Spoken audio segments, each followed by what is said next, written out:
The CDC released data showing that for the first time in our history, guns are now the leading cause of death among children and adolescents in the United States. At the time of the study, the death toll, including gun-related accidents, homicides, and suicides, was around 4,300. And I say around because the number is steadily rising, along with the total number of American gun deaths. And gun sales. That's a number that has risen steadily as well. I'll leave it to you to decide if there's a correlation between those two or not. Now, I've been hearing a lot about the want of some sort of gun control in this country. Gun owners, Americans, by and large, want these measures. That was Pennsylvania Congressperson Madeline Dean from today's House Judiciary Committee deliberations on Democrat-proposed gun control legislation. And she's right. Polling shows us that a majority of Americans favor stricter gun laws. She's a Democrat, by the way. With that in mind, here's what one of her colleagues from across the aisle, Colorado Rep. Ken Buck, had to say. Blaming the gun for what's happening in America is small-minded. Now you see that judo flip that he tried to pull? No one is blaming the gun, sir. We're blaming the ease of access to the gun. Here's Florida Rep. Greg Stube, who brought props to his presentation, saying exactly what I would expect a Florida man to say.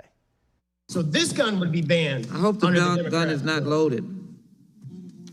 I'm at my house. Now I wonder if he was a writer on the Jerry Springer show as well. I do what I want. This went on for hours on Capitol Hill today. All kinds of grandstanding that accomplished nothing. And what does get accomplished won't make it out of the Senate anyway, which is probably why America leads the world in gun deaths among high-income countries and territories, and by a lot. It's not even close. You probably heard this before, but it's actually pretty striking to see. Take a look at this chart from the Institute for Health Metrics and Evaluation. We average 4.12 homicides for every 100,000 people.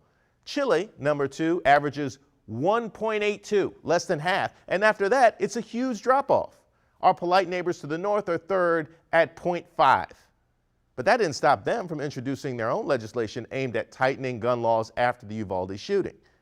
If you're scoring at home, other countries were moved by what happened here to our kids, but we weren't.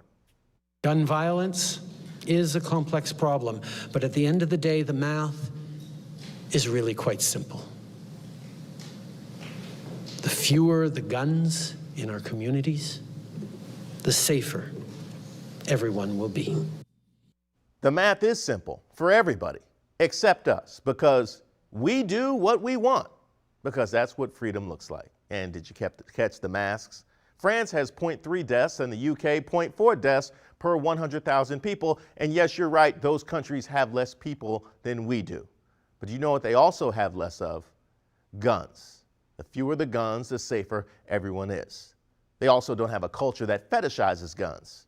And they have politicians who are willing to act when a controllable variable threatens their people. As we were preparing for this show, we heard about what happened in Racine, Wisconsin. We haven't even gotten a chance to address that. And we're a daily show. Just think about that.